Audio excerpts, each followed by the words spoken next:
Ang mabuting balita ng Panginoon ayon kay San Juan. Noong panahong iyon, tumingala si Jesus sa langit at ang wika, Ama, dumating na ang oras. Parangalan mo ang iyong anak upang maparangalan ka niya sapagkat pinagkalooban mo siya ng kapangyarihan sa sangkatauhan upang magbigay ng buhay na walang hanggan sa lahat ng ibinigay mo sa Kanya. Ito ang buhay na walang hanggan, ang kikilalanin kanila, ang iisa at tunay na Diyos, at si Jesucristo na iyong sinugo. Inihayag ko rito sa lupa ang iyong karangalan. Matapos ko na ang pinagagawa mo sa akin. Kaya, Ama, ipagkaloob mo sa akin ngayon ang karangalang taglay mo sa piling mo, bago pa nilikha ang sanlibutan. Ipinakilala kita sa mga taong ibinigay mo sa akin mula sa sanglibutan. Sila'y iyo. Ibinigay mo sila sa akin at tinupad nila ang iyong salita. Ngayon, alam na nilang mula sa iyo ang lahat ng ibinigay mo sa akin, sapagkat itinuro ko sa kanila ang lahat ng aking nabatid sa iyo at tinanggap naman nila. Natitiyak nilang ako'y galing sa iyo at naniniwala silang ikaw ang nagsugo sa akin.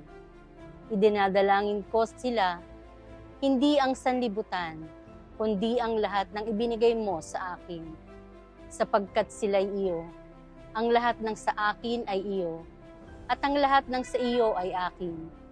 At pararangalan ako sa pamamagitan nila. At ngayoy, pumunta ako sa iyo. Aalis na ako sa sanlibutan, ngunit nasanlibutan pa rin sila.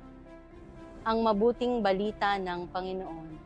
Sa panalangin ni Jesus, makikita ang kanyang kababaang loob at ganap na pagsunod sa kalooban ng Ama. Hinihiling niya ang kaluwalhatian, hindi para sa kanyang sariling kapakinabangan, kundi upang maparangalan ang Diyos Ama at upang makamta ng sangkatauhan ang buhay na walang hanggan, na ang kahulugan ay pagkilala sa tunay na Diyos. At kay Jesus na isinugo niya, ang panalangin ito ay paanyaya rin sa atin na pagnilayan ang ating relasyon sa Diyos. Kilala ba natin siya? Hindi lang sa salita, kundi sa puso. Tinutupad ba natin ang kanyang mga salita tulad ng mga alagad sa panahon ng kaguluhan? Ipinapaalala sa atin ni Jesus na tayo ay hindi iniwan, bagamat siya'y pinaalis. Pinagkatiwala na niya tayo sa Ama. Tayo'y mahalaga sa Kanya. Ipinagdasal niya tayo. Ito ang isang paalala ng Kanyang patuloy na pag-ibig at pag-aalaga sa atin. Manalangin tayo. Amang mapagmahal, salamat po sa iyong walang hanggang pag-ibig at sa biyayang makilala ka sa pamamagitan ni Jesus. Ang iyong anak, tulungan mo akong lalong lumalim sa aking pananampalataya na hindi lamang marinig ang iyong mga salita, kundi maisabuhay ito araw-araw. Panginoong Jesus, salamat sa iyong panalangin para sa amin, na kahit bago ka pa lamang, dumanas ng hirap, iniisip mo na ang aming kapakanan. Tulungan mo akong maging tapat sa iyo, gaya ng katapatan mong ipinakita sa Ama. Ibinigay mo sa akin ang lakas upang maparangalan ka sa pamamagitan ng aking buhay.